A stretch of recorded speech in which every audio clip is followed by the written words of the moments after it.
Ada banyak orang bahkan mungkin kita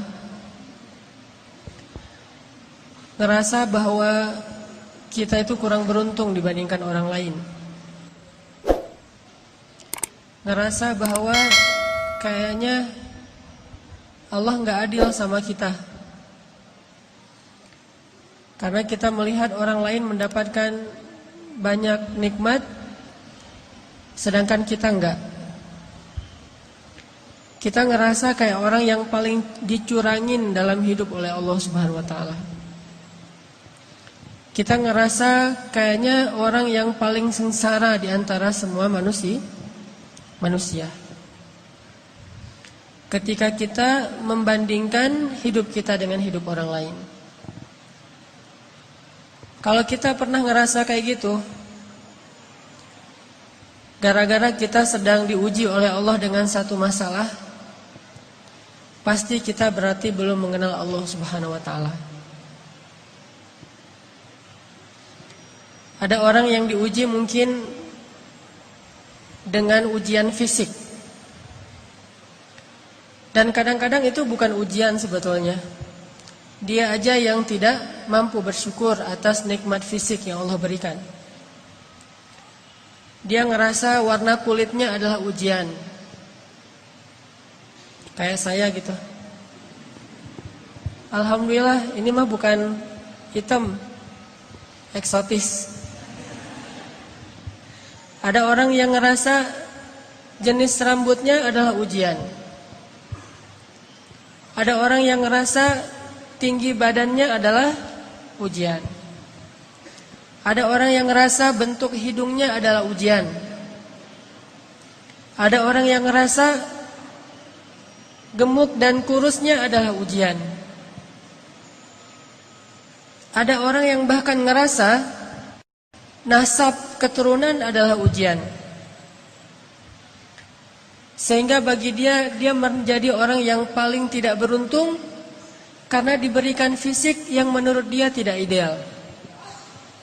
Ini pasti orang gak kenal Allah Subhanahu wa ta'ala. Kalau dia kenal Allah Subhanahu wa ta'ala, maka dia akan melihat sebaliknya. Kalau dia kenal Allah Subhanahu wa ta'ala, alih-alih dia mengeluhkan nikmat, justru dia makin bersyukur kepada Allah. Ada juga orang yang merasa dirinya paling menderita karena melihat dirinya orang yang paling tidak beruntung dalam urusan harta. Dia menilai orang lain lebih beruntung karena gajinya lebih besar, karena diberikan nafkah oleh suaminya lebih banyak, karena kendaraannya lebih baik, karena rumahnya lebih luas, karena tempat kerjanya itu lebih bergengsi, karena titel dan gelar-gelarnya itu lebih tinggi, sehingga dia merasa karena hartanya terbatas menjadi orang yang paling sengsara di muka bumi. Ini juga orang yang gak kenal sama Allah. Atau ada juga yang ngerasa dirinya tuh paling menderita karena masih jomblo. Dia cemburu kepada temannya yang nikah. Bahkan dia cemburu kepada temannya yang baru putus. Lo masih mending ngerasain gimana putus. Dah gua jadi juga gak pernah katanya. Jadian juga gak pernah, apalagi putus. Ada banyak banget hal yang dikeluhkan oleh manusia untuk dia ngerasa pantas menyebut dirinya itu sebagai orang yang paling sengsara. Ada banyak hal yang dianggap oleh manusia itu pantas dikeluhin kepada Allah Subhanahu wa taala karena memang dia ngerasa dicurangin oleh Allah Subhanahu wa taala. Abu Ubaidah bin Jarrah kekuasaan sebagai gubernur di Syam, Suriah. Sehingga suatu hari ketika dia sedang memantau keadaan rakyatnya, lagi belusukan, keliling-keliling gitu,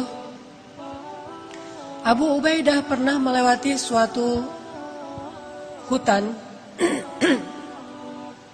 yang tidak ada penduduk tinggal di sana.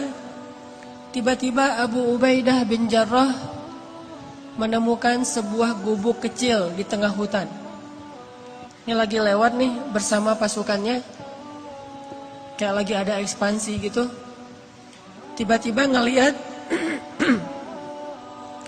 tiba-tiba Abu Ubaidah melihat sebuah gubuk di tengah hutan. Terus karena penasaran, Abu Ubaidah pun mendekat ke gubuk itu. Dari luar gubuk, Abu Ubaidah mendengar suara seorang laki bertahmid kepada Allah. Dari luar kedengaran ada seorang laki-laki bertahmid kepada Allah. Dia berucap, Alhamdulillah, Alhamdulillah, Alhamdulillah, Alhamdulillah, Alhamdulillah, Alhamdulillah. Terus dia bertahmid, memuji-muji Allah Subhanahu wa taala. Sehingga akhirnya Abu Ubaidah menjadi kepo. Mulailah Abu Ubaidah stalking, ngepoin, ini siapa nih yang punya akun? Kok postingannya itu positif terus gitu? Postingannya itu memuji-muji Allah. Allah maha baik, Allah baik banget, Allah luar biasa, Allah keren, Allah apa. Terus memuji-muji Allah Subhanahu wa taala. Terus begitu. Sampai akhirnya Abu Ubaidah penasaran. Maka Abu Ubaidah pun memberi salam, minta izin supaya dibolehkan masuk ke dalam rumah. Assalamualaikum. Waalaikumsalam. Boleh saya masuk? Adkhul, kata Abu Ubaidah. Silakan, silakan. Akhirnya Abu Ubaidah pun masuk ke dalam rumah itu. Sementara prajurit-prajuritnya menunggu di luar. Ketika Abu Ubaidah masuk ke dalam rumah, Abu Ubaidah merasa heran karena dia melihat di dalam rumah itu hanya ada seorang kakek-kakek yang terbaring di atas tanah, nggak punya kasur, bahkan nggak punya tikar, nggak punya bantal, benar-benar terbaring di atas tanah, dan rumahnya kosong, tidak ada perabotan apapun, nggak ada tempat tidur, nggak ada lemari, nggak ada dapur, ya satu ruangan gubuk itu aja. Dan dia melihat seorang kakek-kakek terbaring sedang memuji-muji Allah Subhanahu wa taala. Ketika Abu Ubaidah mendekat kepada kakek ini, ternyata Abu Ubaidah baru ngeh kakek ini adalah seorang tunanetra. Tidak bisa melihat.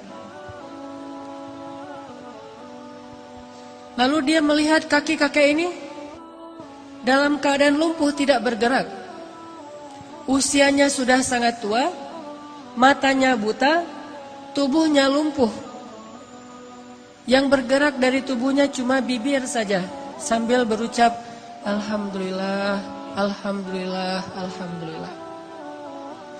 Abu Ubaidah pun duduk di sisi kakek ini, kemudian Abu Ubaidah bertanya, Ya Abdullah, Ya Syekh, Kek, dengan siapa kakek tinggal di sini? Kakek itu menjawab, saya tinggal di sini dengan anak saya. Tadinya saya punya keluarga besar. Saya punya istri, punya beberapa orang anak. Tapi istri saya sudah meninggal, anak-anak saya sudah meninggal, cuma tinggal satu orang. Terus kakek kenapa tidur di sini? Kata kakek itu, saya lumpuh dan saya tidak bisa melihat. Tapi Allah maha baik, kata kakek ini. Abu Ubaidah makin penasaran. Orang miskin, sebatang kara, lumpuh, udah tua, gak bisa ngelihat, gak punya siapa-siapa kecuali anaknya satu-satunya. Abu Ubaidah bertanya, Kek, saya dengar dari tadi kakek itu terus memuji Allah. Dari sejak saya di luar rumah, saya dengar kakek ini terus memuji Allah. Alhamdulillah, Alhamdulillah, Alhamdulillah. Tapi saya perhatikan, sepertinya kakek ini tidak punya kehidupan yang layak. rumahnya gubuk, di dalam rumah nggak ada apa-apa, kakek sakit-sakitan, nggak punya keluarga. Saya penasaran apa yang kakek syukuri kepada Allah sehingga kakek tidak berhenti mengucapkan Alhamdulillah. Perasaan nikmatnya kayak gini-gini aja nih. Terus apa yang kakek syukuri? Kakek ini tersenyum. Kemudian kakek ini mengatakan, wahai Tuhan, ada 2 nikmat yang diberikan Allah kepada saya, dan itu lebih saya cintai daripada dunia dan seisinya. Yang nikmat ini tidak diberikan kecuali kepada orang-orang yang Allah cintai saja. Ada 2 nikmat yang diberikan Allah kepada saya, yang nikmat ini khusus hanya diberikan oleh Allah kepada hamba-hamba yang Allah cintai. Dan 2 nikmat ini lebih saya sukai daripada dunia dan seisinya.